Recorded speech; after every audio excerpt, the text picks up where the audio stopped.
Hello everyone. Now I'm going to tie a dry fly stonefly. I love those hatches. Most people probably like to fish with mayflies because they're so delicate and nice, but actually I like the aggressiveness of a trout that attacks a dry stonefly or even nymph. So I'm going to start my stonefly with a RX hook, which is for caddisflies, but of course I can use it for stoneflies. I'm not going to add any details that are like not very important. So tails, I don't think they are very important here. They're not supporting my flies, so I'm not going to add it. I'm going to add a black, let's say, hotspot, which is actually an egg sac of a stonefly. If you ever caught a stonefly while they're having a hatch, you probably noticed that they have black egg sac. And I think that it can be a trigger to a trout. So I'm going to make just a bump here, and I'm going to imitate that black egg sac. And I'm going to exaggerate a little bit, not too much. The next step is going to be, I'll add the same dubbing that I've used for the nymph. I'm going to make a body here. Add it, don't make a tight noodle because you want to comb these fibers out. So make pretty loose noodle, but make tight turns with your thread so it will secure those fibers that you catch. Now, just cover a little bit of the body, and now I'll show you something I prepared. A couple of small feathers, a couple of medium-sized feathers, CDC, and one large feather. Okay, now as we advance I will increase the size of the feather. So first I'm going to use, for my back pair of wings, I'm going to use small feathers, and I'm going to put them flat onto the hook. So like this. Check everything, is everything okay, and go cover. Use these buttons to make bulk on your fly. Don't use thread wraps, this is better. So after this I'll add some more dubbing for the body, like this. So as I said, don't make too tight noodle. Okay, cover everything with tight wraps. So use pressure to apply this. Okay, I'll add some more. And what I'm trying to do here is to make space between this wing and this wing here, where some air bubble will form, and it will allow our fly to be very, very buoyant. Okay, here I'm going to lay down the middle portion of wings. So middle size CDC, again, a couple of them. Just align the tips. It's not very important that you have like the same size of the feather. As you can see here, I don't have it. I just used the lighter khaki color on the top. So align those wings by some angle if you want, and press against the hook. Okay, this is it. As you can see, there is spacing just around here. So that's where that air bubble is going to form, and it will add buoyancy to our fly. Now I'll cut the excess,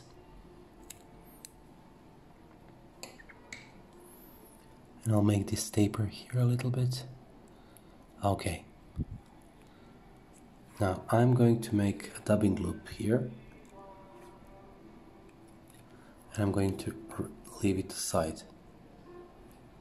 Okay, I'm using my hook for that. My vise, sorry. Now it's time to use this feather. So stretch your feather like this. I'm using, this is old brewery, beer brewery in Serbia, BIP. I don't think it exists anymore, but I'll just put it here. I made a slot here, so I'll use my dubbing needle to press that down. You can see it's in it. Now I'm going to use magic tool, some kind of paper clip, I guess. I'll just catch all those fibers. I'll fold back my foam, and this is it. So I'll cut these CDC fibers here. So nothing fancy, no fancy expensive tools. You can make everything at your home. I'll just cover this part of the hook a little bit with my dubbing. And here you can actually make relatively tight dubbing noodle. And thin. Okay. Don't have to cover like completely. Just hide it a little bit. Okay. Now use your clip. Insert those CDC fibers inside. Okay, like this. I'm having some strange hair here, I don't know which one. Now twist everything. Okay. Now you want, as you wrap everything down around, you want to make those turns, like to pull your fibers back and up. So make everything like this, so back and up by 45-degree angle, I guess. So now you can see that that dubbing was not so important, but it's just me. I like to add that piece. And this is it. Now what I like to do, I spin my bobbin around this thread, dubbing loop thread, and I fold it back so it doesn't come out. I like to make my flies very durable because I don't like to change them too often on the water. So next one is to use your left hand where you hold your bobbin, pull all those fibers back and make whip finish knot.